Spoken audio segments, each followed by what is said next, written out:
तो अब हम लोग विज्ञान को प्रारंभ करते हैं, विज्ञान में प्रवेश करते हैं। विज्ञान है क्या, पहले साइंस के बारे में समझेंगे, फिर साइंस में शुरुआत करेंगे, आगाज़ करेंगे आज जीव विज्ञान से। तो सबसे पहले बताइए विज्ञान होता क्या है, बताइए विज्ञान है क्या?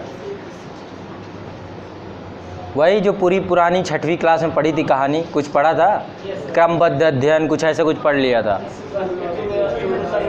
उसको उसे समझा भी था कि वो क्या था। विज्ञान क्या करता है? विज्ञान एक वास्तविक अनुभव का नाम है। मैं कुछ शब्द बोलूँगा, आप इससे इतराज़ नहीं करेंगे। वास्तविक अनुभव का नाम है, जो मैं वास्तव में अनुभव कर लेता हूँ। विज्ञान तर्क का नाम है, जहाँ पे तर्क होता है वहीं पे विज्ञान होता है। विज्ञान तर्क को मानता है।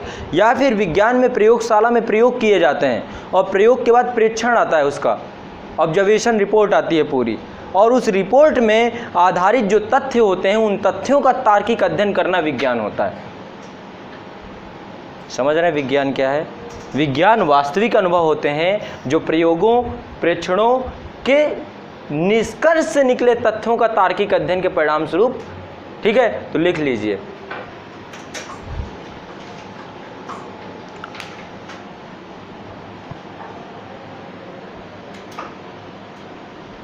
वास्तविक अनुभव प्रयोगों व परीक्षणों पर आधारित तथ्यों के तार्किक विश्लेषण के परिणाम स्वरूप। वास्तविक अनुभवों प्रयोगों व परीक्षणों पर आधारित तथ्यों के तार्किक विश्लेषण के परिणाम स्वरूप। वास्तविक अनुभवों प्रयोगों प्रेक्षणों पर आधारित तथ्यों के तार्किक विश्लेषण के परिणाम स्वरूप अर्जित सुसंगठित सुव्यवस्थित एवं क्रमबद्ध ज्ञान को विज्ञान कहा जाता है। एवं क्रमबद्ध ज्ञान को विज्ञान कहा जाता है। विज्ञान बताता है कि पहले ये होगा, फिर ये होगा, फिर ये होगा, फिर ये होगा। जैसे जैसे प्रोसेस बढ़ता जाएगा वैसे वैसे विज्ञान उस विषय वस्तु के बारे में क्रमबद्धता बताया जाएगा। तो यदि देखा जाए तो विज्ञान का मतलब है जानना, ठीक है, और किसी वस्तु के सत्य को जानना। विज्ञान कल्पना पे आधारित विषय वस्तु नहीं है, विज्ञान तर्क पे आधारित विषय वस्तु है। तभी तो साइंस बहुत सारी चीज़ों को नहीं मानता है। ईश्वर को मानता है क्या? ईश्वर कल्पना की विषय वस्तु है, आपने मान लिया, देखा क्या? जो भी कह रहा है कि मैं ईश्वर को मानता हूँ, कभी उसने लाइफ में ना देखा ना अनुभव किया। वो बोल सकता है कि मैं एक्सीडेंट होने वाला था, मेरा 1 सेकंड में बच गया, कोई आया घसीट ले गया, हाँ हो सकता है उसका ये अनुभव रहा, ऐसा बोल सकता है कोई। लेकिन बोलो कौन था, बोलेगा नहीं पता। विज्ञान कहता है फिर नहीं पता तो नहीं पता। विज्ञान से बोला गया कि ऊपर जाएंगे, ब्रह्मांड से ऊपर तो स्वर्ग होता है, परलोक होता है, एक दूसरी दुनिया होती है। विज्ञान गया और जाके देखा तो कुछ नहीं था। तो विज्ञान स्वर्ग की अवधारणा को भी इसीलिए नहीं मानता।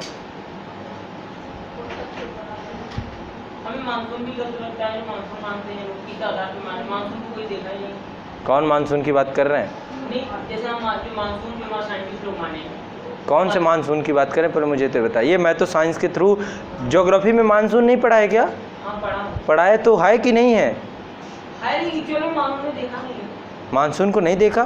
पानी बरसता है, क्या होता है? बरसात किस चीज़ की होती है? वही तो मानसून है। बनने की प्रक्रिया भी देखी जाती है। पूरा एक एक चीज़ बताया तो मैंने आपको, हाई प्रेशर लो प्रेशर सारा कुछ बताया गया। तो विज्ञान है, मानसून तो विज्ञान है, साइंस है, पूरा तरीका है। ये होगी, ये घटना घटेगी तो ऐसी ऐसी परिस्थिति उत्पन्न हो जाएगी।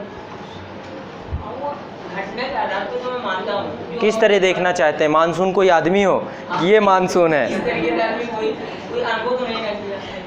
वो प्रकृति की एक घटना है जो किसी कारण से पैदा होती है।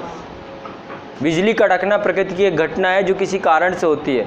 अब ये बोलो कि बिजली वाला आदमी आए मेरे सामने, ऐसे थोड़ा ना होगा, ठीक है? ऐसे थोड़ा ना, हवा बह रही है दिख नहीं रही, कहे अग्निदेव आए मेरे सामने, पवन देव आए सामने खड़े हो जाए, बताए मैं हूँ अग्निदेव पवन देव। पहले होता था ना, मूवी वगैरह में देखते थे। आप देख नहीं रहे, सांस ले रहे हैं, कुछ जा रहा है अंदर बाहर नहीं आ रहा, ऐसे कुछ समझ में नहीं आ रहा। आप बिल्कुल, कुछ तो हो रहा है, ये दिख नहीं रहा प्रत्यक्ष रूप से। तो प्रत्यक्ष रूप से देखा गया विज्ञान मानता है, सुना हुआ विज्ञान नहीं मानता। तथ्यों पर आधारित है, फैक्ट्स पे आधारित है, परीक्षण पे आधारित है, प्रयोग के आधारित है, अनुप्रयोग पे आधारित है। तो ये तो चर्चा हो गई विज्ञान की, मुझे लग रहा है समझ गए होगे, ठीक है? बाकी चीज़ों को वैज्ञानिक रूप से समझिए, ये सबसे इम्पॉर्टेंट होता है। तो विज्ञान क्या है? वास्तविक अनुभव पर आधारित, वास्तविक अनुभव पर आधारित, वास्तविक अनुभव पर आधारित ज्ञान है। वास्तविक अनुभव पर आधारित ज्ञान को विज्ञान कहा जाता है, इजली और आसान भाषा में। अब नेक्स्ट है विज्ञान के अंतर्गत जो हमें पढ़ना है, जिसे प्रारंभ करना है, वो है जीव विज्ञान यानी बायोलॉजी। विज्ञान के अंतर्गत जीव विज्ञान, तो जीव विज्ञान का आगाज़ करते हैं। ठीक है, जीव विज्ञान का आगाज़ करते हैं। ठीक है, आप लोगों से ज़्यादा खुश होंगे मेरे ऑनलाइन पढ़ने वाले बच्चे, क्योंकि वो साइंस मुझसे पढ़ चुके हैं और मैंने वहाँ पे पढ़ाया तो, लेकिन कंप्लीट नहीं किया। आज पहली बार यहाँ पे मैं पूरा कंप्लीट करूँगा साइंस, तो अच्छा लगेगा। कल से जब टॉपिक में आओगे तो हो सकता है कि बोर्ड रंगा चूँगा मैंने, है ना। आर्ट मेरी मिले बहुत सारी, बहुत अच्छा आर्टिस्ट हूँ मैं। ठीक है, तो बोर्ड में आपको काफ़ी चीज़ें मिलेंगी लिखी हुई, जैसे सेल है, सेल का पूरा स्ट्रक्चर बना के रखा करूँगा आपके लिए, और आपसे भी कहूँगा आप भी बनाइएगा उसी समय क्लास में। तो हर चीज़ को पूरा वैज्ञानिक तरीके से पढ़ेंगे, हर चीज़ को देख कर विजुलाइजेशन के साथ भी पढ़ेंगे। ठीक है, तो ये पूरा कार्य हम करेंगे। तो अब जो है हमें जीव विज्ञान के अंतर्गत आना है। अब जीव विज्ञान में अब यहाँ पे लिखा है जीव, जीव का मतलब है जीवन से संबंधित, जीवन से संबंधित। इसका मतलब क्या है? इससे पहले कभी ना कभी तो निर्जीव रहा होगा ना, जिसमें जीवन नहीं था। ये पूरी पृथ्वी है। ब्रह्मांड की उत्पत्ति कैसे हुई? मैंने ज्योग्राफी में एक बार बताया था कि ब्रह्मांड की उत्पत्ति कैसे हुई। पहले एक ही पिंड था। बहुत सारी संकल्पनाएं हैं, बहुत सारे थ्योरीज हैं कि ब्रह्मांड की उत्पत्ति कैसे हुई। ब्रह्मांड की उत्पत्ति के साथ ही जीवन की उत्पत्ति भी प्रारंभ होती है। ब्रह्मांड की उत्पत्ति ही जीवन की उत्पत्ति को जन्म देती है। तो पहले कहते हैं, एक थ्योरी है जिसका नाम है बिग बैंग थ्योरी, महाविस्फोट सिद्धांत। पहले एक बार मैं आपको महाविस्फोट सिद्धांत थोड़ा सा समझाता हूँ, फिर ज़्यादा नहीं पढ़ाऊँगा इसको, ये सब भूगोल पे आता है। ठीक है, बिग बैंग थ्योरी ये कहती है कि पहले एक विशाल, सघन और सूक्ष्म पिंड था। समझ रहे हैं? सूक्ष्म का मतलब क्या है? उसका घनत्व तो बहुत ज़्यादा था। घनत्व तो समझते हैं ना, डेंसिटी समझते हैं ना, अणुओं का बहुत पास होना, बहुत पास। दिल्ली में देखते हैं ना मेट्रो में घनत्व तो ज़्यादा होता है। क्या होता है? एक ही जगह पे बहुत लोग होते हैं। यहाँ पे डेंसिटी थोड़ा अपेक्षातः कम है। और चले अरुणाचल प्रदेश चले जाइए, दूर दूर लोग नहीं दिखेंगे। राजस्थान चले जाइए, दूर दूर लोग नहीं दिखेंगे। यूपी में चले जाइए, है ना, एक जगह खड़े होंगे 15 धक्के लगेंगे। मुखर्जी नगर में चले जाइए, एक ही जगह खड़े रहना है, आप पता चला खड़े हुए ALS में पहुंचा दिया गया दृष्टि, खड़े खड़े। तो ओवरऑल क्या है, जो एक सघन पिंड था जिसमें बहुत ज़्यादा घनत्व था। ठीक है, और इसी घनत्व के परिणाम स्वरूप इसमें रासायनिक प्रक्रियाएं हुई और इसमें एक विस्फोट हुआ। उस विस्फोट के परिणाम स्वरूप ब्रह्मांड का निर्माण हुआ, जिसे बोलते हैं महाविस्फोट। अभी आपने देखा होगा ये सर्न प्रयोगशाला जो है, उस पर गार्ड पार्टिकल की खोज हुई थी, यानी एक ऐसा पार्टिकल जिससे प्रारंभ हुआ था जीवन, वो यही पार्टिकल था। इसी ने पूरी सृष्टि का निर्माण किया है। और इसी विस्फोट के परिणाम स्वरूप गैलेक्सीज बनी। ठीक है, उन गैलेक्सीज में ऐसे करके बताया जाता है कि 10⁻11 ये पूरी संख्या है, इतनी गैलेक्सीज हैं। ठीक है, 100 अरब गैलेक्सीज हैं टोटल। ये धीरे धीरे बनी और इनका विस्तार होता चला गया। ज्योग्राफी में बहुत डिटेल से पढ़ाऊंगा, एनिमेशन भी उसमें मैंने दिखाया था। तो यहाँ पे बहुत सारी गैलेक्सीज बनी महाविस्फोट के बाद। ठीक है, बहुत सारी महाविस्फोट के बाद गैलेक्सीज बनी। अब हर गैलेक्सी के अंदर बहुत सारे तारे हैं, बहुत सारे स्टार्स हैं। हर गैलेक्सी के अंदर स्टार है। ठीक है, हर गैलेक्सी में बहुत सारे स्टार हैं। ऐसा कहा जाता है कि हर एक गैलेक्सी में कितनी टोटल गैलेक्सी हैं? 100 अरब। हर एक गैलेक्सी में 100 अरब तारे हैं। हर एक गैलेक्सी में 100 अरब तारे हैं। ठीक है, तारा मतलब समझते हैं क्या होता है? जिसके पास स्वयं की ऊष्मा और प्रकाश हो, वो तारा कहलाता है। जिसके पास खुद की एनर्जी हो, खुद का प्रकाश हो, वो तारा कहलाता है। इजली जिसके पास नहीं हो वो उपग्रह है। जो तारे के चारों तरफ घूम रहा हो वो ग्रह है। जो ग्रह के चारों तरफ घूम रहा हो उपग्रह है। तो ग्रह में खुद की ऊष्मा और प्रकाश नहीं होता। ठीक है, अभी हम आएंगे, हम अभी पृथ्वी में राकेश मार्ग में यहाँ तक आएंगे। ठीक है, इसी क्लास तक पहुँचेंगे एक एक जगह पे। तो ओवरऑल कहीं ना कहीं पे जो ये आपका तारा है, इनमें से हर तारे के पास अपना सौरमंडल हो सकता है। हर तारे के पास अपना एक सौरमंडल हो सकता है। ठीक है, बहुत सारे तारे हैं, 10⁻11 तारे हैं, तो यानी सबके पास अपना अपना। तो हमारी गैलेक्सी का नाम है आकाशगंगा, जिसमें हम रहते हैं। ठीक है, हमारी गैलेक्सी में एक तारा है जिसका नाम है सूर्य। हमारी गैलेक्सी में एक तारा है जिसका नाम है सूर्य। ठीक है, सूर्य एक तारा है जिसके 9 ग्रह हैं, जिसमें 9 ग्रह हैं। क्रम से देखें तो बुध है, शुक्र है, पृथ्वी तीसरे नंबर जिसमें हम रहते हैं, ठीक है। फिर मंगल है, बृहस्पति है, शनि है, अरुण वरुण यम है। यम को हटा दिया गया है तो अब टोटल 8 ही ग्रह माने जाते हैं। 9वां ग्रह जो है वो क्षुद्र ग्रह के रूप में माना जाता है। लेकिन अभी एक उपग्रह, एक सैटेलाइट भेजा गया था ये प्लूटो के पास, और उस सैटेलाइट के माध्यम से अभी हो सकता है काफ़ी चेंजेस आए, उस पर अध्ययन चल रहा है, ठीक है। जब होगा तो फिर से ग्रह की श्रेणी में से सम्मिलित करना है कि नहीं करना है, उस पर अभी बात चल रही है, देखा जाएगा। अभी 8 ही ग्रह है। तो यहाँ पे ये जो पृथ्वी है, अब ये बताइए पृथ्वी में ही क्यों जीवन है? क्या कारण है कि पृथ्वी में ही जीवन है? गॉडीलॉक्स जोन, हाँ, एक टर्म्स है जिसे बोलते हैं गॉडीलॉक्स जोन। गॉडीलॉक्स जोन का मतलब ये होता है कि जितने भी तारे हैं, जैसे कि सूर्य है, यहाँ पे कुछ टेम्परेचर है, धीरे धीरे टेम्परेचर घट रहा है। जितना दूर जाएंगे आप देखिए, अरुण वरुण प्लूटो या फिर बृहस्पति वगैरह में बहुत ठंड पड़ती है, वहाँ पे टेम्परेचर -273 डिग्री सेंटीग्रेड होता है। 273 डिग्री सेंटीग्रेड तो नॉर्मल टेम्परेचर होता है वहाँ पे। लेकिन पृथ्वी में है क्या ऐसा? नहीं है। आप देखिए औसतन तापमान कितना रहता है, यदि नॉर्मल देखा जाए तो 38 डिग्री सेंटीग्रेड ये तापमान रहता है कुछ, ठीक है। और नीचे आ जाइए 37 चल जाए, ठंडियों में और गिरता है, ठंडियों में माइनस में चला जाता है। और हमारे शरीर का तापमान कितना है? 37 डिग्री सेंटीग्रेड हमारा भी होता है। तो यानी कि मैं सिर्फ मानव की बात नहीं कर रहा, मानव के अलावा तो बहुत सारे सरीसृप है ना, उनका तो टेम्परेचर किसी का कम, मैं स्वस्थ मनुष्य की बात कर रहा हूँ। बहुत सारे जानवर हैं, किसी का टेम्परेचर और ज़्यादा होगा, किसी का कम होता होगा।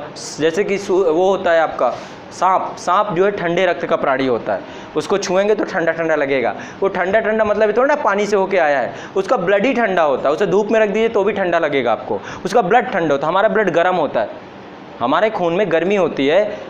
बहुत अलग अलग पढ़ेंगे, जब रेप्टाइल्स पढ़ाऊंगा, सरीसृप पढ़ाऊंगा तो ठंडे रक्त का प्राणी और गर्म रक्त का प्राणी। तो मनुष्य होता ही गर्म रक्त का प्राणी।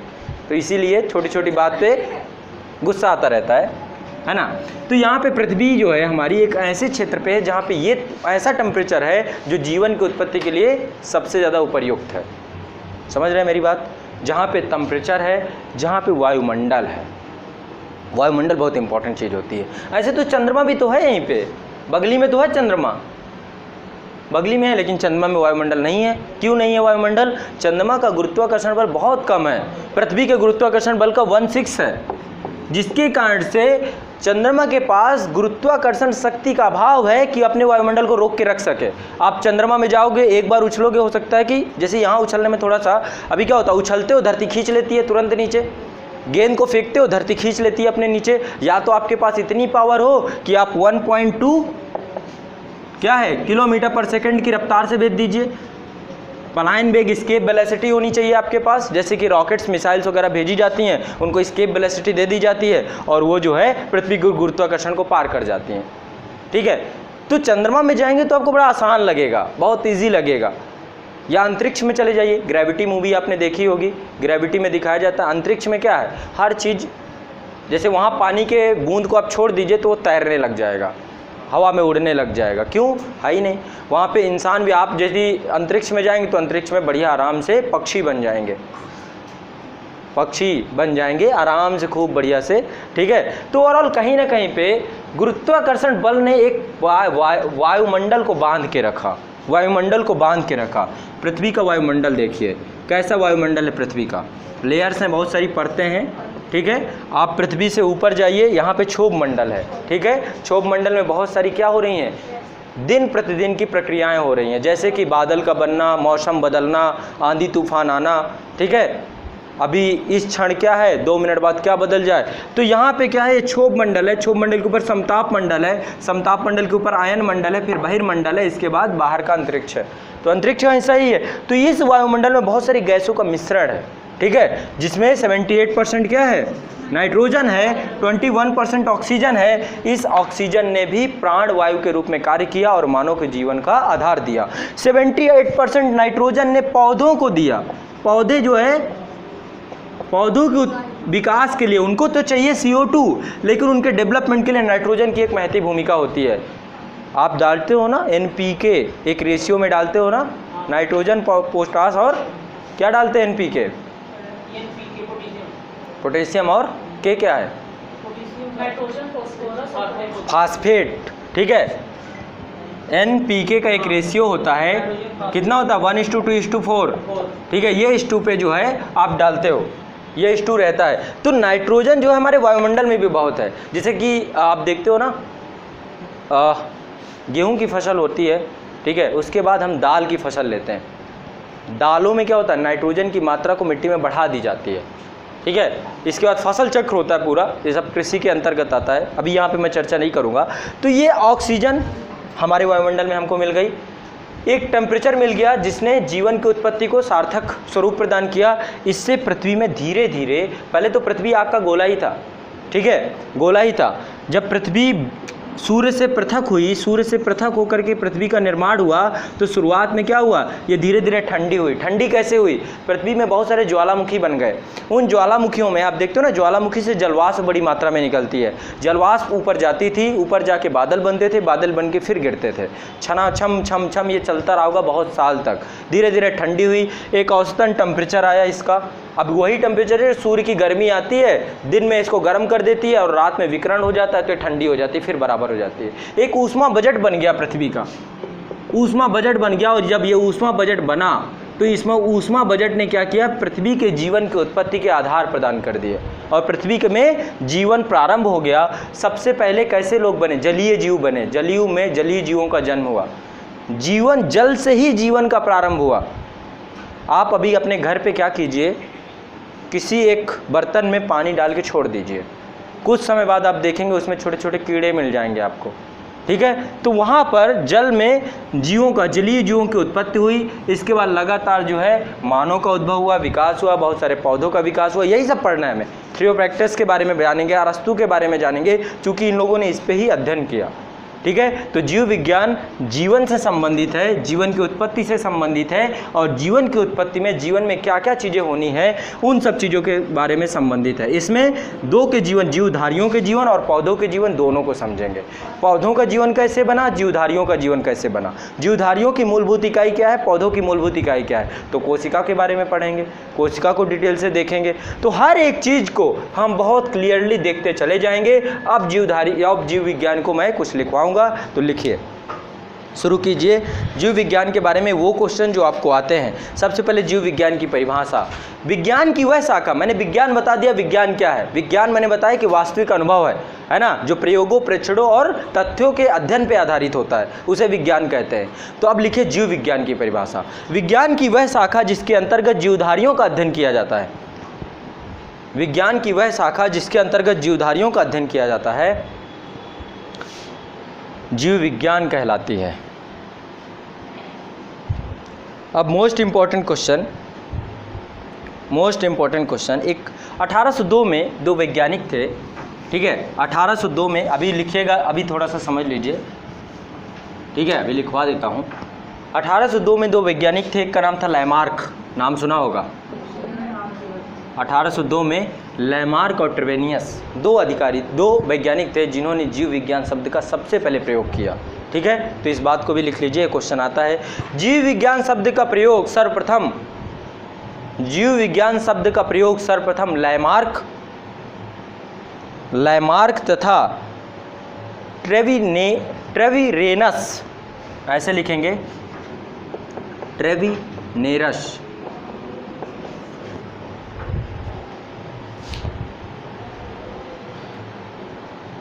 ने 1802 में किया,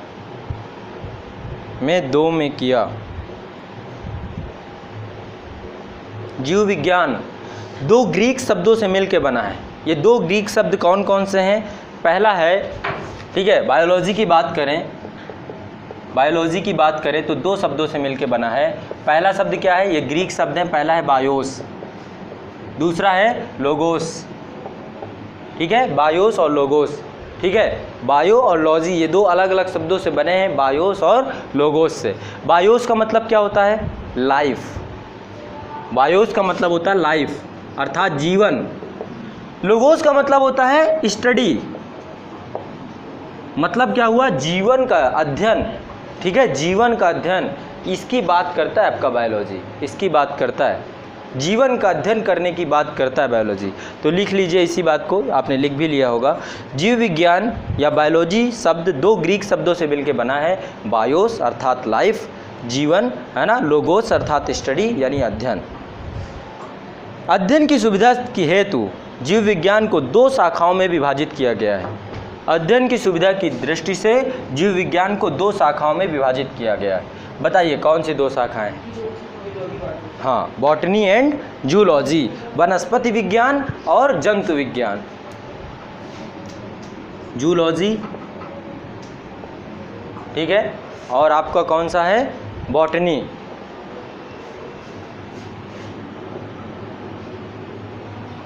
बॉटनी और जूलॉजी, ये जो हैं आपके जीव विज्ञान के। अब इसके बारे में थोड़ा सा एक एक शब्द के बारे में समझेंगे। बॉटनी जो है, बॉटनी इस शब्द का ये भी ग्रीक शब्द है बॉटनी, ठीक है, इसके बारे में लिख लीजिए। बॉटनी शब्द की उत्पत्ति ग्रीक भाषा के शब्द बास्किन से हुई। बास्किन,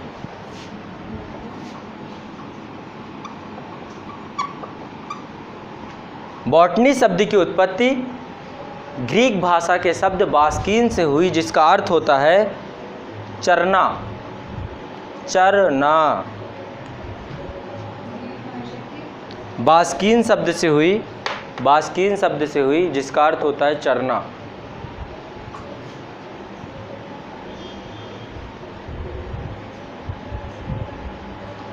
एक पर्सन है, ठीक है, और इस पर्सन, आज की बात नहीं, बहुत पुरानी बात है। कितनी पुरानी बात है? 285 बीसी पुरानी बात है।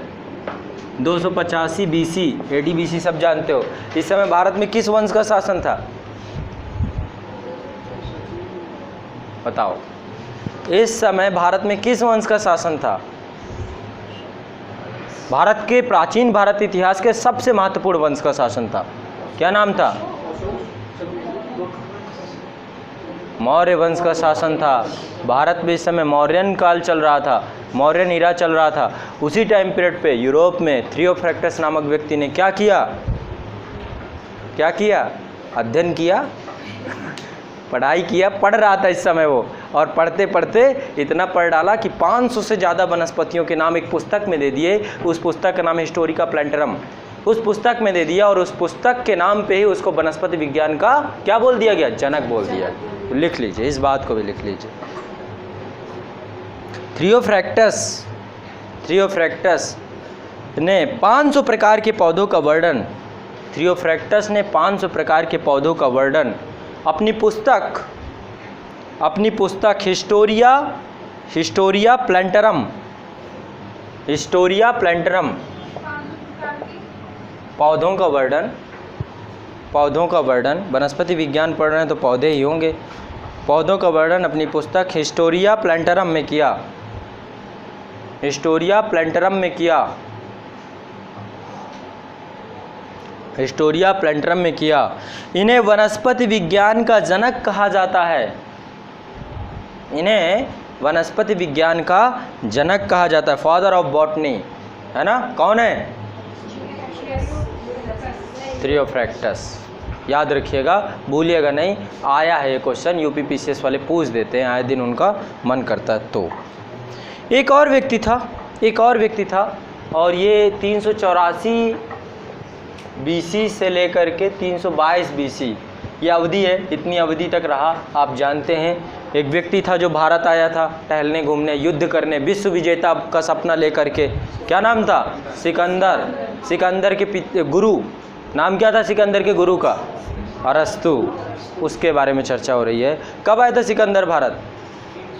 देखिए, मैं जीव विज्ञान भी पढ़ाऊंगा तो इतिहास की तरह, ठीक है। हाँ, 326 बीसी में आया था, ठीक है, 326 बीसी में आया था भारत में। यहाँ पे उस समय किसका शासन था? नंद वंश का शासन चल रहा था। मगध वाले क्षेत्र में नंद वंश का शासन चल रहा था।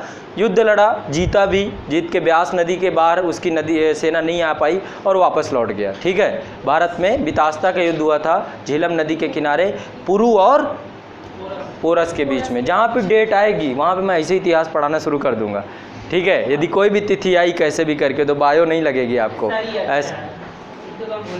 अच्छा, ठीक है। तो यहाँ पे अरस्तु नामक व्यक्ति ने, अब बात हम जूलॉजी की कर रहे हैं, बायो के बॉटनी के बारे में बात खत्म हो गई। अरस्तु नामक व्यक्ति ने क्या किया, कुछ तो किया, पढ़ाई लिखाई की उसने भी, तो लिख लीजिए। अरस्तु ने अपनी पुस्तक जंतु इतिहास में हिस्टोरिया एनिमेलियम, अरस्तु ने अपनी पुस्तक जंतु इतिहास हिस्टोरिया एनिमेलियम में 500 जंतुओं की रचना, स्वभाव, वर्गीकरण, जनन आदि का वर्णन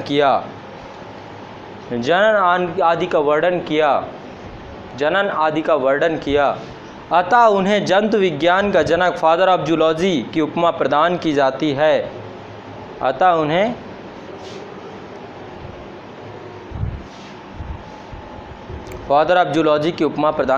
है। तो ये क्या हो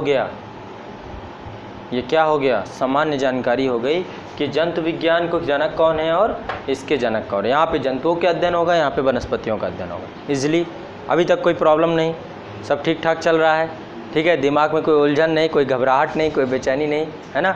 आगे बढ़ें। अब हम बात करेंगे जीवधारियों के गुण क्या होते हैं। किसे कहते हैं कि जिंदा है कि ये मरा हुआ है ना। किसे कहते हैं कि ये जीवधारी है, ठीक है। तो लिख लीजिए जीवधारियों के गुण, कैरेक्टरिस्टिक्स।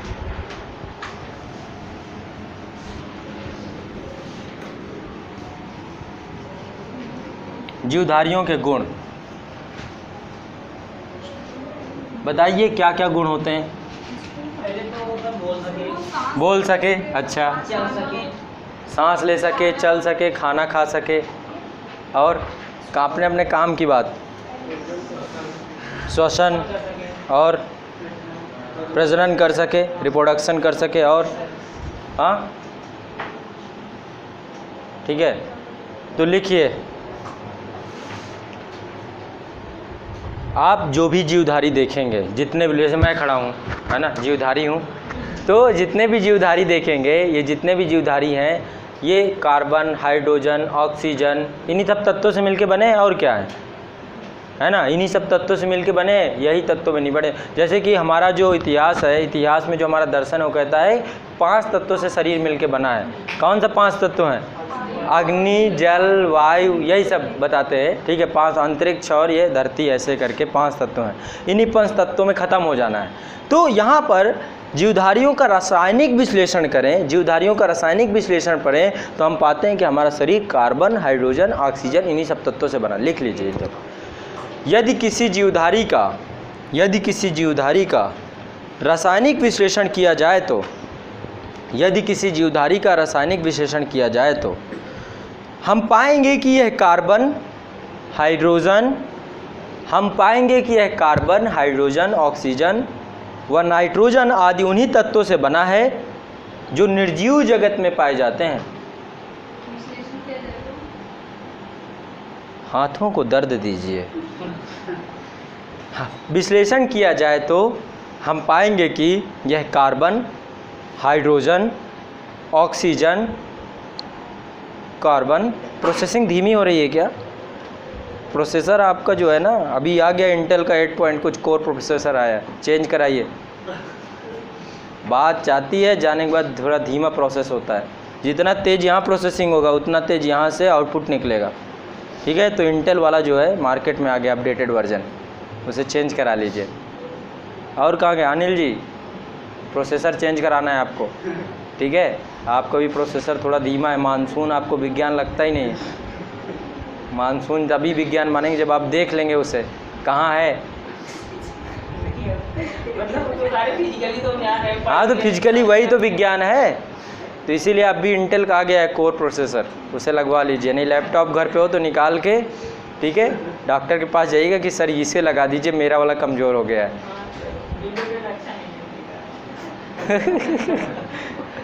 चलो देखो आगे नेक्स्ट।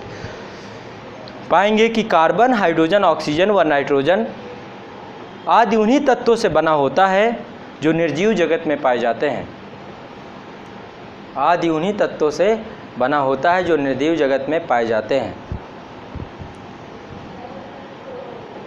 परंतु केवल इन्हीं तत्वों के मिश्रण से ही, ये तो इसमें भी है, इसमें भी क्या है नहीं है आपको, कार्बन भी है, हाइड्रोजन भी होगा, ठीक है, लकड़ी में भी बहुत सारी चीज़ें हैं, ठीक है, ऐसी चीज़ें तो आपको बहुत सारे तत्व हैं जिनमें कार्बन, हाइड्रोजन, ऑक्सीजन ये सब मिल जाएगा।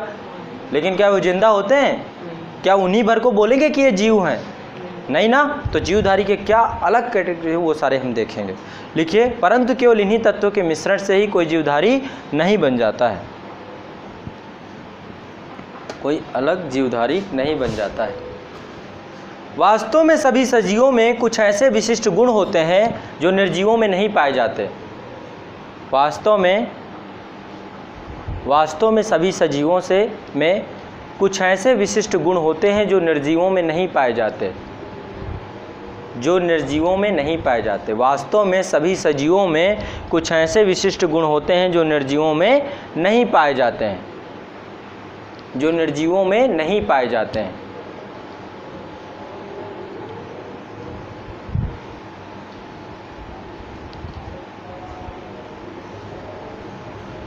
किसी भी वस्तु को जिसमें कुछ विशिष्ट जैविक क्रियाएं, किसी भी वस्तु को जिसमें विशिष्ट जैविक क्रियाएं, अच्छा आप देखते हो ना, आदमी अभी जिंदा है, कुछ देर बाद मर गया, मान लीजिए, मरने के बाद वो कुछ तो करना बंद, उसके बाद भी हाइड्रोजन, ऑक्सीजन सब कुछ तो रहता है, वही सारे तत्व उसके शरीर में होते हैं, लेकिन कुछ तो होता है जो नहीं होता है, जिससे उसे सजीव से निर्जीव डेड घोषित कर देता है। डॉक्टर कहता मर गया, ले जाइए, है ना, कुछ तो होता है। तो सजीव हमें कुछ विशिष्ट चीज़ बनाती है, कोई ऐसी विशिष्ट चीज़ है जो हम करते हैं जो हमें सजीव के रूप में हमें बनाती है। कुछ अलग अलग चीज़ें हैं, तो वो लिख लीजिए सारी, कोई बहुत बड़ी चीज़ बताने वाला नहीं हूँ, वही सारी चीज़ है ना। कुछ हैं जो अलग, जैसे संवेदनशीलता वो होती है हमारे अंदर, ठीक है, जैसे कि वृद्धि, हम ग्रो करते हैं, बढ़ते हैं, जैसे कि हम चलते हैं, फिरते हैं, उत्सर्जन करते हैं, प्रजनन करते हैं, सोचते हैं, ये सब चीज़ें हमको सजीव बनाती है। तो सभी जगह डेड हो जाता है, तो हमारा क्या, जैसे हमारा जैसे कार्बन में, हाइड्रोजन में, नाइट्रोजन में, तो ऑक्सीजन तुम्हारा निकल के डेड हो गया, तो इसमें कुछ बचता तो ना होगा फिर। कोई कार्बन नहीं होता, नाइट्रोजन नहीं होता, ऑक्सीजन नहीं होता, रासायनिक रूप से सब खत्म। ऑक्सीजन होता है मरने के बाद, और क्या, तो फिर हम ज़्यादा देर तक तो शरीर में ऑक्सीजन नहीं होता। अरे रासायनिक पदार्थ, पानी भी यदि शरीर के अंदर है तो पानी ऑक्सीजन तो होगा उसमें, H2O। प्रभु, रासायनिक पदार्थ कैसे चला जाएगा किसी तत्व का? ये ब्लड है, ब्लड में तो पानी की मात्रा 70% तो ब्लड में पानी ही होता है। तो उस ब्लड आपका कितने तत्वों से मिलकर बना होता है? ब्लड का चला, मरने के बाद ब्लड यदि काटेंगे तो ब्लड नहीं निकलेगा, ब्लड रहेगा उसमें, सूख जाएगा तुरंत ही ब्लड। स्किन में कुछ तो होगा, ये स्किन में किस चीज़ से स्किन बनी हुई है? इन्हीं सब पदार्थों से तो मिलके बनी हुई है। हड्डियों में क्या क्या पाया, कैल्शियम वगैरह पाया जाता है, वो चला जाएगा। जैसे ही वो कोई मरा तो कैल्शियम खत्म, उसका उड़ गया वो आसमान में, वो रहता क्या है फिर?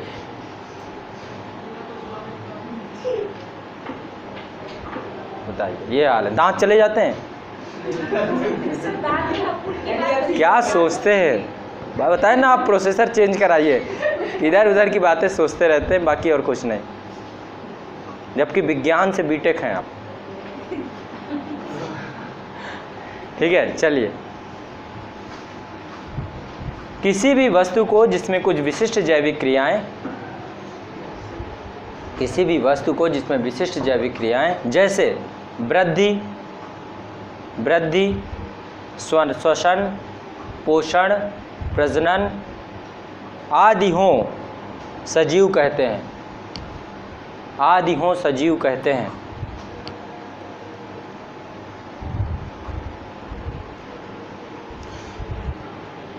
सजीवों के निम्नलिखित लक्षण होते हैं, सजीवों के निम्नलिखित लक्षण होते हैं। नंबर 1, कोशिकीय संरचना। कोशिकीय संरचना,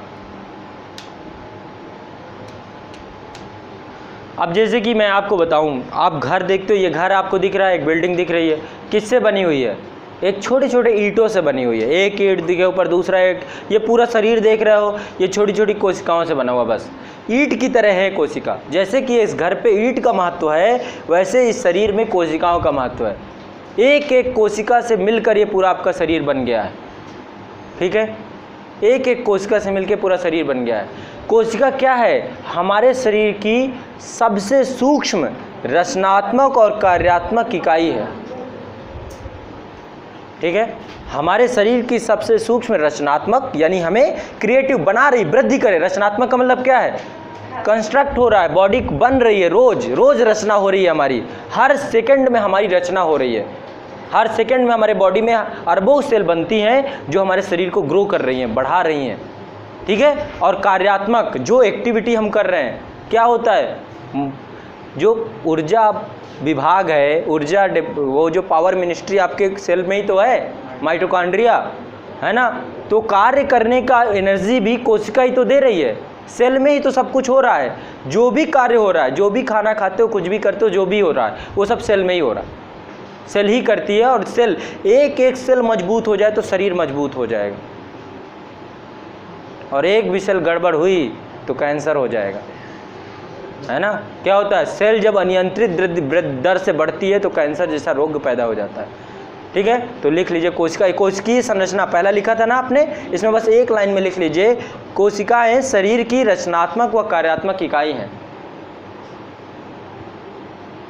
कोशिकाएं शरीर की रचनात्मक एवं कार्यात्मक इकाई है, बस इतना लिखना है।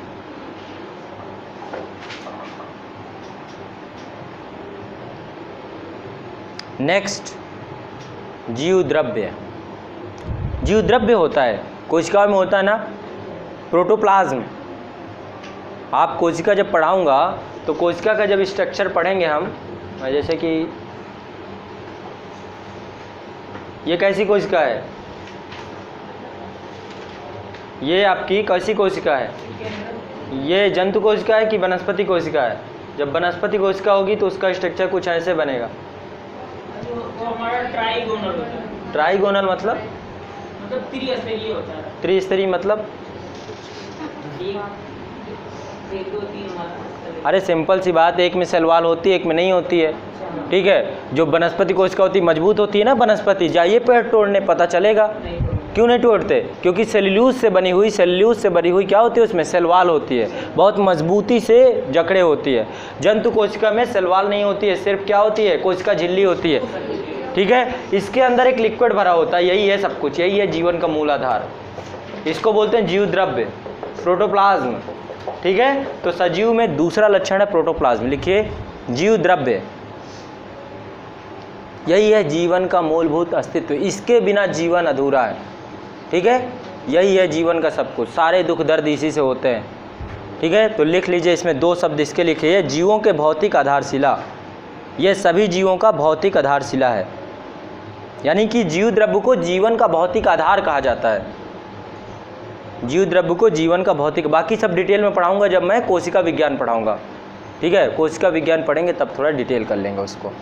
नेक्स्ट, प्रत्येक जीवधारी की एक निश्चित आकृति और आकार होता है कि नहीं होता? होता है। प्रत्येक जीवधारी का एक निश्चित आकृति और आकार होगा। जैसे कि बिल्ली है, बिल्ली की एक निश्चित आकृति आकार है।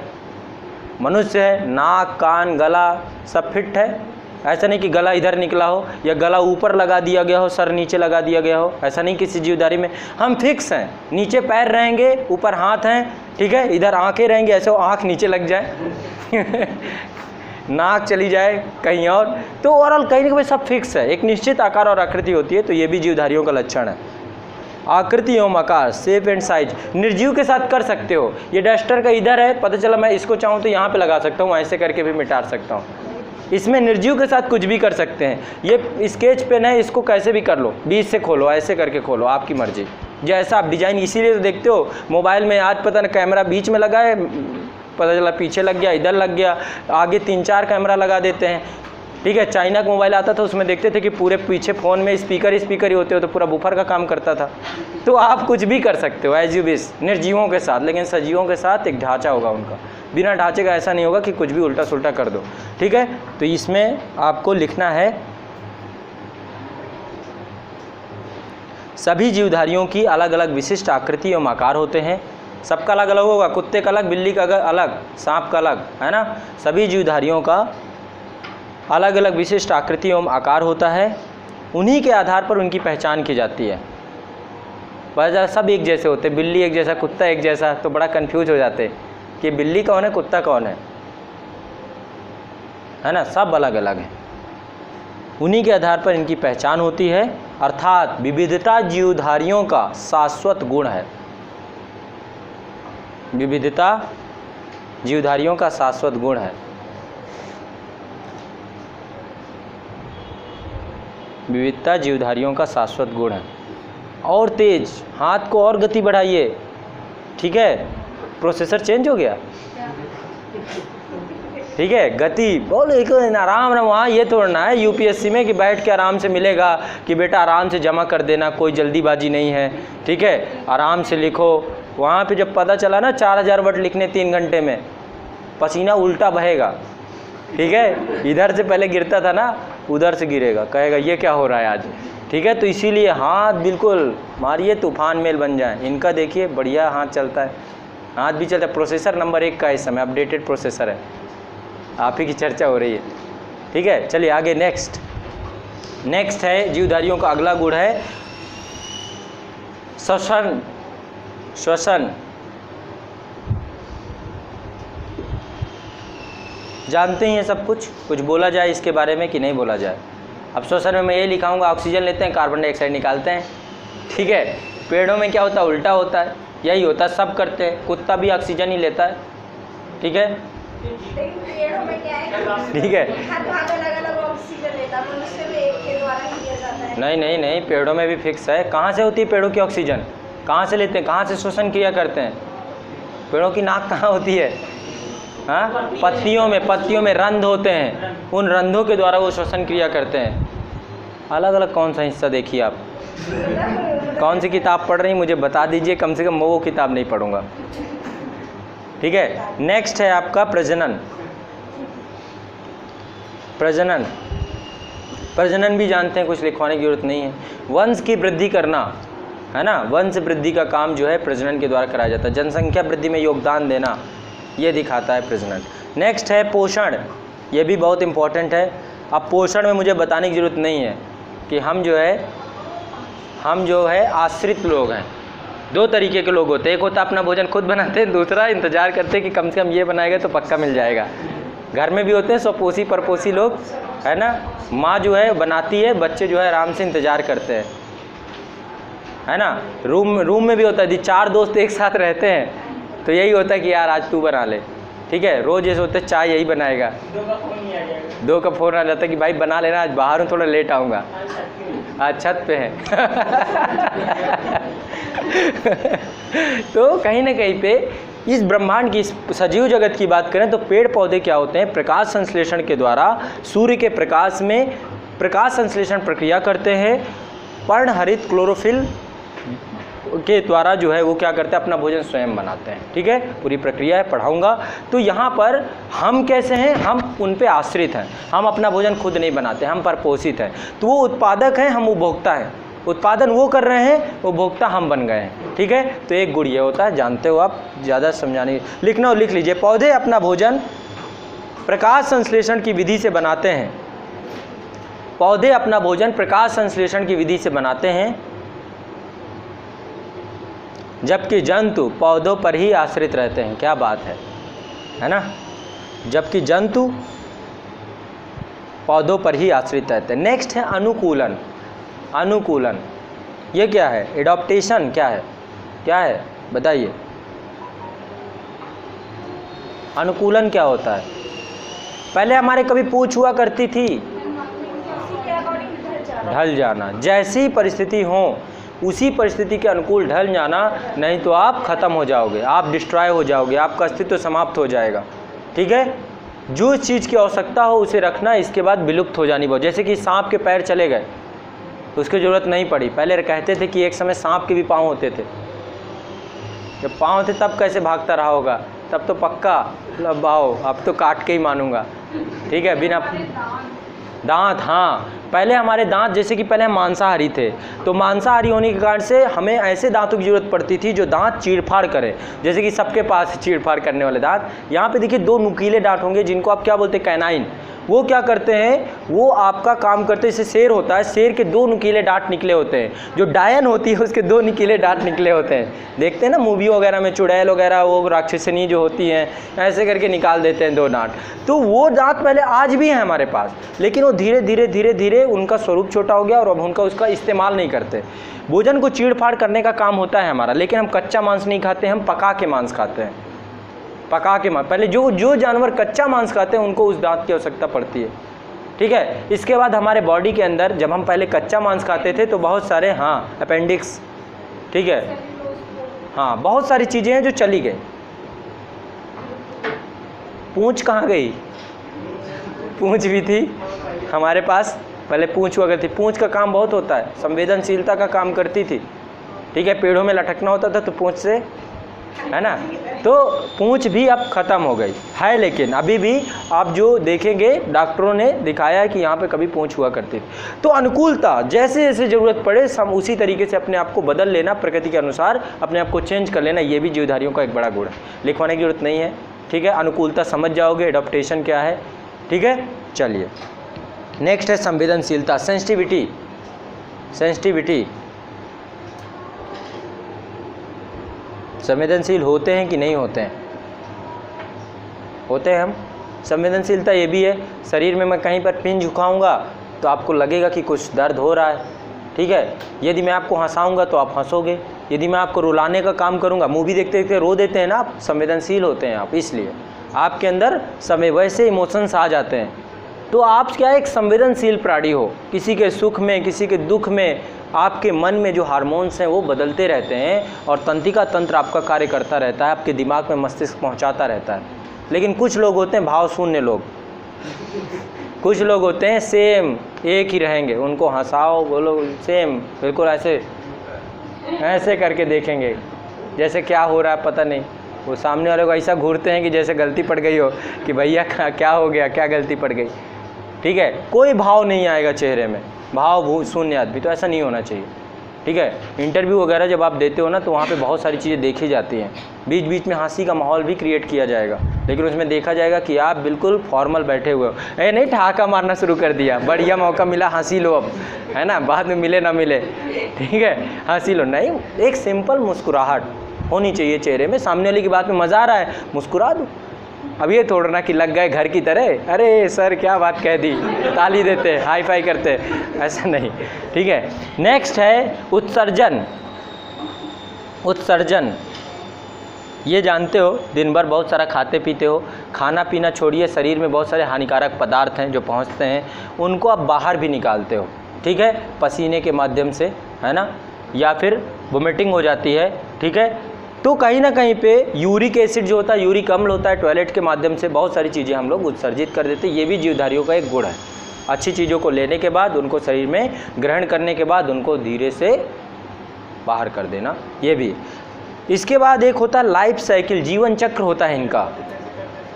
पेड़ पौधे भी करते हैं, जैसे कि गोंद निकलती है ना, देखते हैं गोंद निकलती है, रॉल वगैरह, वो सारी चीज़ें हैं जीवन चक्र। और पेड़ पौधों में हर चीज़ नहीं होती, पेड़ पौधे ऐसा नहीं होता कि गति करें यहाँ हैं और कल वहाँ पहुँच जाएं, बोले कि आज पेड़ लगाया था कहाँ चला गया मेरा पेड़ घर से।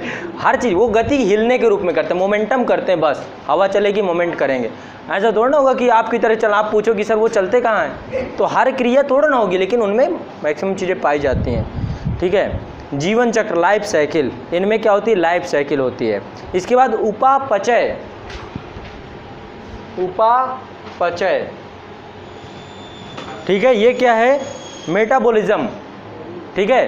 क्या होता है, हम कुछ खाते पीते हैं, खाना पीना करते हैं आप, उसका जैव रासायनिक प्रक्रम होता है, शरीर में जाकर छोटे छोटे हिस्सों में बढ़ जाता है, ठीक है, और वो जो है पच जाता है पूरा भोजन, वही है उपापचय, ठीक है। तो इसके बारे में थोड़ा लिख लीजिए। कोशिकाओं में होने वाली, सजीवों की कोशिकाओं में होने वाली संपूर्ण जैव रासायनिक क्रियाओं को उपापचय कहते हैं। सजीवों की कोशिकाओं में होने वाली संपूर्ण जैव रासायनिक क्रियाओं को उपापचय कहते हैं। उपापचय कहते हैं। तो ये हो गए जीवधारियों के गुण। ठीक है, तो अब आप जीवधारी हो कि नहीं डिसाइड कर लो। है अभी हम सब जीवधारी हैं। ये हो गया जीवधारियों के गुण। अब नेक्स्ट जो मुझे पढ़ाना है, यहाँ पे मैं जीवधारियों का नेक्स्ट टॉपिक डाल लीजिए, जीवधारियों का वर्गीकरण।